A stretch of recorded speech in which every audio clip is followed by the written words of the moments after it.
Before time ticked its first breath, before stars were born, before the gods themselves dreamed of power, there was only silence, cold, eternal, endless. But even in silence, something stirs. A voice, older than worlds, rises from the depths of death. Not a goddess, not a ghost.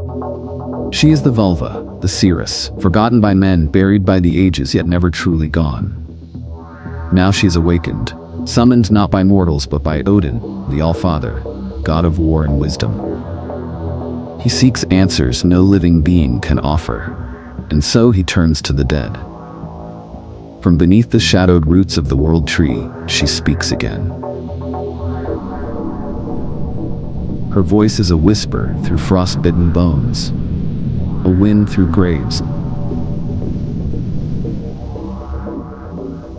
Unblinking, unchanging, unforgiving. She speaks of beginnings soaked in blood, of the rise and fall of gods, of fire devouring the sky, and a world reborn from ash. She has seen the birth of creation and its final breath. She cannot be bribed, she cannot be broken. She only tells what is. And Odin, great and mighty though he is, will not find comfort. He will find dread. This is Völuspá, the prophecy of the Völva, and her tale begins in the dark. Long before the first footstep echoed across Midgard, before even the stars blinked into being, there was only one thing: Ginnungagap, the yawning abyss, a gaping void where nothing moved, nothing breathed, and nothing ever was. On one side of this emptiness lay Niflheim, a realm of shadows and frost. Ice hung like knives in the air, and rivers of venom oozed in silence. On the other, Muspelheim, a kingdom of unrelenting flame, ruled by fire giants and blazing heat. It burned, not with light but with fury. Where fire met ice, where opposites clashed, the impossible happened. The void trembled, and from the melting frost and searing steam came the first heartbeat. Ymir, a primal giant, vast, monstrous, and cruel. His breath was poison, his limbs sprawled like mountain ranges. And from the sweat beneath his armpits and the twitching of his feet, more giants were born. He did not love, he did not build, he only was a walking storm of chaos. From the same icy drops, another form emerged, the great cow Ulmbla, who nourished Ymir with rivers of milk and licked salt from ancient stones. And from those stones, something else awoke, something different. A being not of frost, not of fire, but of purpose. His name was Buri, the forefather of the gods. Through him came Bor, and from Bor came 3 sons, Odin, Vili, and Ve. These were no mere titans, these were creators. Where Ymir and the Jotnar brought only chaos, these brothers brought thought, will, and sight. They saw the madness of the world and sought to remake it. But creation demands sacrifice. They turned against Ymir. The battle was terrible, shaking the bones of the cosmos. In the end, they struck him down. And from his fallen form, they began to craft a new reality. From Ymir's blood, they poured out the seas, the crashing oceans, and the winding rivers. His flesh they molded into land, the deep valleys, the fertile plains, the jagged coastlines. His bones, strong and ancient, rose into mountains, towering and cold. From the coarse hair upon his body, they created the forests thick and wild. His skull they lifted high, shaping it into the dome of the sky. And from the blazing sparks that flew from Muspelheim, they set stars into that sky, glittering lights to pierce the darkness. His brains, scattered and drifting, became the clouds, shapeless, wandering, heavy with storm. To hold up the sky, they summoned 4 dwarves from the deep earth, Northri, Sudri, Austrian Vestri, each placed at a corner of the heavens to bear its weight, endlessly and without rest. Still, the world was silent, empty. So the gods turned to 2 trees, one ash, one elm, growing at the edge of their new realm. From their trunks, they shaped the first man and woman. They gave them breath, will, and life. Ask and Embla, fragile and mortal, yet full of promise, became the first humans. Thus Midgard was born, not from a blessing, not from a dream, but from murder, from dismemberment, from the reshaping of a corpse, a world made not of peace, but of blood. And somewhere deep in its roots, fate began to stir. For a time, the world held its breath. After the shaping of Midgard, the gods flourished in a golden age. The skies above Asgard shimmered with light. The halls of the Aesir rang with laughter, music, and the clinking of golden goblets. The 9 realms were in balance. Odin reigned with wisdom and growing curiosity. Thor, the Thunderer, guarded the realms with his hammer in hand. Frigg, queen of foresight, wove the fates of kings and children. And Baldr, radiant and pure, walked as a beacon of hope among gods and men. The gods built wonders. They raised Vashkjelf, Odin's tower, and hung the stars from its windows. They forged weapons of divine might and etched runes into stone and bone, unlocking the secret language of fate. They tamed the winds, rode their chariots across the sky, and bound the wild forces of chaos beneath their laws. Midgard thrived under their protection, nestled within the branches of Yggdrasil, the world tree, its roots deep in the unseen, its limbs brushing the heavens. But peace is a fragile thing. And even in Asgard, in the shining realm of gods, greed took root. Pride cracked the golden walls, and desire whispered in the dark. The Völva saw it before any other. She saw her coming. Gullveig, a name that would echo through time like a curse. She was beautiful, unnaturally so, draped in gold, dripping with wealth, her every step glinted with temptation. But she was more than a woman. She was a witch, and her heart beat not for love or knowledge, but for gold. She entered Asgard smiling, and there she stirred the hearts of gods. With her magic and her wealth she ensnared minds, turned brother against brother, husband against wife. The Aesir, once noble and wise, became obsessed with treasure, with ownership, with control. The gods could not abide it. They called her Hyther, the bright one, but there was nothing pure about her. They struck, they stabbed her, dragged her to the stake, and burned her. Once, twice, thrice, but she would not die. From the ashes, she rose again, smiling, golden, eternal. The gods had spilled the first divine blood, and from that fire, war erupted.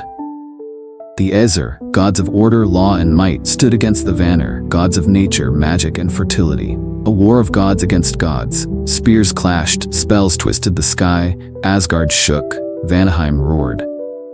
This was the first war, the oldest grudge, and it left scars across the realms. In time, a truce was made. A fragile peace forged with gifts, marriages, and exchanges. The Vanir sent Jord and his children Frey and Freyja to dwell among the Aesir. And the Aesir gave hostages in return. But though hands were clasped and feasts were held, something had changed. The harmony of the cosmos had cracked. A golden age shattered.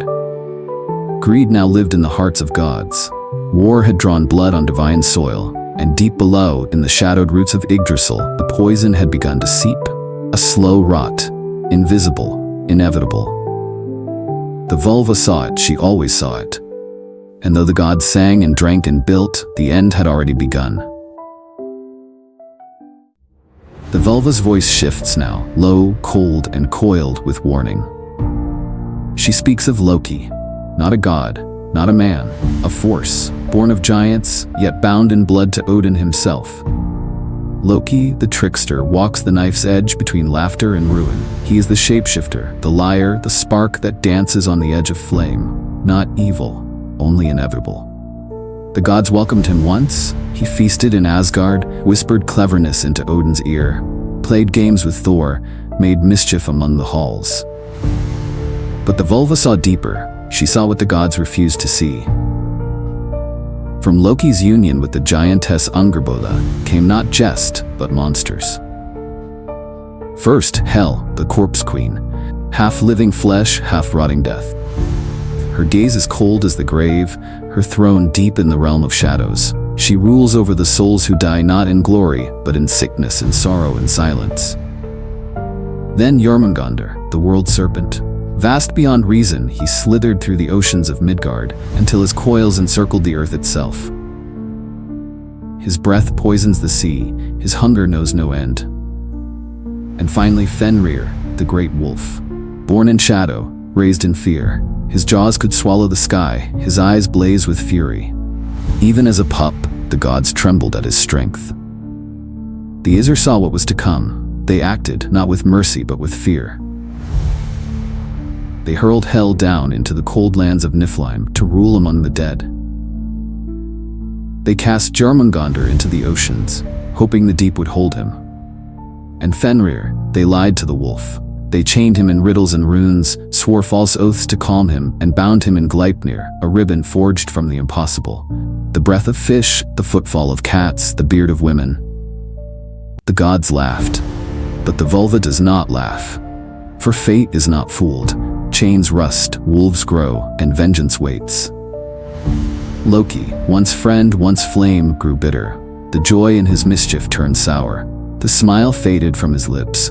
The warmth in his laughter turned to ash. He watched. He remembered. And one day he will break his bonds, not as a jester, but as a god of fire and vengeance. He will march with the giants and monsters he fathered. He will bring fire to the halls of Asgard. He will lead the end. The Völva sees him, standing beneath a burning sky, his eyes twin storms, his lips whispering the fall of the gods. The seeds of chaos are planted, and Loki will be their storm. The Völva's voice turns hollow, like wind moaning through ancient bone. She speaks now of Yggdrasil, the world tree, the axis of all realms. Its branches hold the heavens, its roots drink from the wells of wisdom, fate, and death. But now, it trembles, it groans, not from wind, not from time, but from doom. The Völva sees it in her vision, leaves withering to ash, the once lustrous bark blackening, blistered with decay. At its roots, Nidhugger, the dragon serpent, gnaws and gnaws, chewing through destiny itself. No longer does the tree sing with life, it shrieks. The sound is felt across all 9 realms. From Helheim, the realm of the dead, the Völva sees movement. The silence of the grave is broken. The dead rise, not in peace, but in plague. They are led by a woman cloaked in rot and sorrow, Pesta, the red-haired harbinger of disease. With each step, the air curdles. With each breath, blackened lungs cough the death of empires. She carries no scythe, only a broom, and with it she sweeps the souls from the living world. Famine follows her, pestilence walks beside her, and behind her legions of the restless dead. The Völva sees the sky fracture. The sun grows dim, its light swallowed by unseen forces. The stars blink out, one by one, like eyes closing forever. The ground shakes, mountains crack, seas boil. The great wolf Fenrir growls in his sleep. The bonds of fate, those tightly wound threads that bind all things, begin to fray. Even the gods feel it. Even the Aesir, who stood against giants and monsters, now whisper fears in the golden halls of Asgard. Odin himself, the All-Father, the Wanderer, the Wise, he gazes into the well of Mimir and sees only smoke. The future is no longer clear. Even his sacrifice, his eye, his knowledge cannot protect him from what is coming. He fears. For when the tree withers, when the dead rise, when Pesta walks, Ragnarök is no longer prophecy, it is inevitable. The Völva's voice sharpens, like wind lashing through a dead forest. Her tone no longer mournful, now it is final. She speaks not of the past, but of the end. Ragnarök, the doom of the gods, the collapse of creation, the unraveling of fate. It begins with a cold the world has never known. Fimbulvich, a great winter, no spring follows, no summer interrupts. 3 seasons long, 3 years of snow, ice, and silence. The sun no longer warms the land, crops wither, livestock die. And with famine comes madness. Brothers will slaughter brothers, fathers turn on sons. Mothers weep for children who no longer recognize love. Honor dies, morality crumbles, humanity devours itself. Then from the cold, the sky split open, like a wound torn in the fabric of the world. The Völva sees Fenrir, the great wolf, his chains finally shattered. He stretches his massive jaws and swallows the sun whole. Daylight ends, only night remains. From the boiling seas, Jormungandr, the Midgard serpent, rises. His massive coils churn the oceans into storms. He spits venom into the sky, a black mist that poisons air, land, and water. Where it touches, life sickens, crops blacken, rivers curdle, beasts go mad. Then comes Surtur, the fire giant of Muspelheim. He marches across the Bifrost Bridge, now splintered beneath his steps. In his hand he wields a sword brighter than the sun, trailing flames that consume the clouds. Forests ignite, mountains melt. The heavens begin to burn. On the sea of corpses, the ship Nibelfar sets sail. Its hull is made not of wood, but of the fingernails and toenails of the dead, torn and twisted into black sails. It carries a crew of monsters, traitors, and the damned. At its helm, Loki, returned in fury, no longer a trickster, but a god of vengeance. The final battle begins. The gods ride out to meet their doom. Odin, All-Father, faces Fenrir beneath a sky of ash. He fights with all the wisdom and power of the ages, and he falls, devoured by the beast he once bound. Vidar, Odin's silent son, avenges his father, slaying Fenrir with a single silent step, but it is too late. Thor, god of thunder, charges into battle against Jormungandr. Lightning crackles from his hammer, the serpent thrashes and bites. Thor kills the beast, strikes it down with a final mighty blow.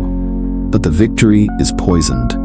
Thor takes 9 steps, then collapses, venom coursing through his veins, his last breath carried away on the wind. Everywhere, gods and monsters fall. Freyr dies by Surtur's blade.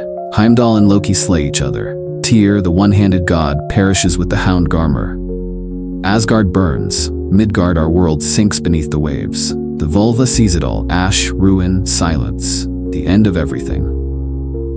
But her voice does not fade. Not yet, for even in death there is something stirring. But the Völva's voice does not falter. Her gaze pierces through the smoke, through the silence, to the very core of the aftermath. She sees beyond the fire, beyond the destruction, beyond the end. She sees the beginning. From the smoldering ruins, from the ashes of the old world, a new world rises, green and alive. The earth, scorched and barren, now bursts forth with life. Plants return. Rivers flow once more, pure and clear. The forests bloom, stretching their arms toward the heavens, their leaves glistening with new hope. The sun has a daughter. The light that once dimmed now shines once more. Her rays are brighter than before, warmer, filled with a promise of renewal. This new sun, untouched by the poison of the old world, fills the sky with a golden light that kisses the earth, calling it to life once more. New gods emerge, gods born from the void left behind by the great collapse. Their names are yet unspoken, but their power will rise from the ashes of the old. They walk the earth, their steps quiet, yet heavy with purpose. And among the first to walk again is Baldr, the radiant god, the Lightbringer. He returns from the land of the dead, where he had once fallen by Loki's hand. His skin glows with a purity that no shadow can touch. He is not the same as before, not quite, but he is whole again. And in his eyes shines the promise of peace. True peace, a peace that will stretch over the realms like the rays of the new sun. From the ashes, the new generation of humanity rises, Leif and Lifthrasir. They are the survivors, hidden in the heart of the forest, untouched by the fires, untouched by the ruin. They are the seeds of a new world, their hearts full of hope, their hands ready to rebuild. Together, they will repopulate the earth. Together, they will forge a future free from the chains of fate that once bound them. Their blood will carry the strength of the gods, their souls filled with the fire of the fallen world. They will carve their own path, unwritten and unbound. And though the old runes fade and the ancient names of the gods may be lost to time, the stories will never end. For the new world is built on the ashes of the old, and every cycle begins again. New legends will be carved in the bones of the earth. New songs will rise from the mouths of the living. And though they may not remember the old tales, the echo of Ragnarök will always be there, a whisper on the wind.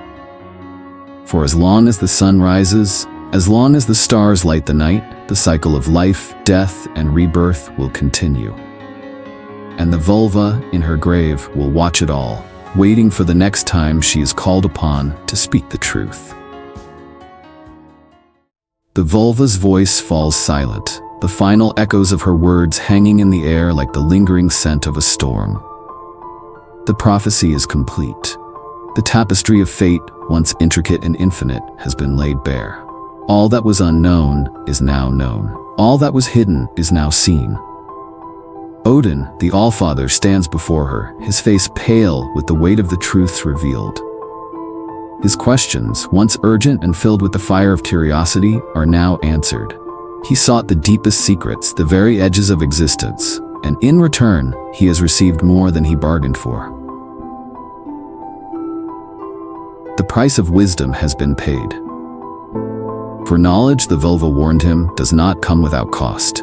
It is a price that no god, no man can escape. To see the future, to grasp the threads of fate, it is to know not only the triumphs but also the betrayals, the beginnings and the endings, the light and the darkness. In the end, even the gods cannot outrun what is destined. And as the Völva finishes her tale, her task is done. Her voice, though no longer a whisper, still lingers in the air, sharp, haunting, undeniable. The questions have been answered.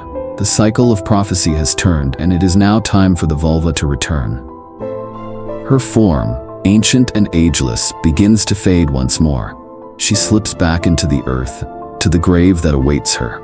The ground swallows her slowly, gently, as though she is nothing more than a shadow of the past, returning to the place from which she came.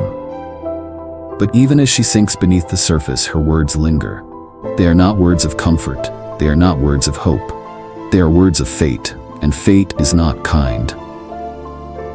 Her voice echoes across the cosmos, as though the very fabric of the universe trembles beneath the weight of her prophecy. It is a sound that resonates in the bones of the gods, in the hearts of mortals, and in the deepest reaches of time. Her final breath is like the last breath of a dying star, the slow exhale of all things past, drifting out into the emptiness of the void. And yet, there is something else, a lingering, unsettling sense of anticipation. For though the prophecy is complete, though the future has been laid bare, the world still moves, still turns, still breathes. What has been seen cannot be unseen. The truths revealed cannot be forgotten. The knowledge, once received, can never be denied or erased. And no matter how far the gods run, they will forever carry the weight of these visions.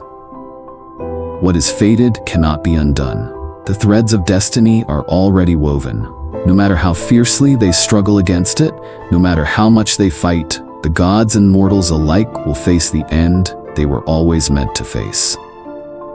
But as the Völva fades into the earth, as the prophecy echoes out like the final cry of a fading star, there is one last terrible truth. Somewhere, far, far in the void, the world tree trembles. It is the first sign, the warning that even now, far beyond the reach of time, something stirs. Perhaps it is the seeds of a new beginning, or perhaps it is the trembling of a universe that feels the weight of its inevitable end. And so, the Völva's final words hang in the air, as though a question and a statement, as though a warning and a promise.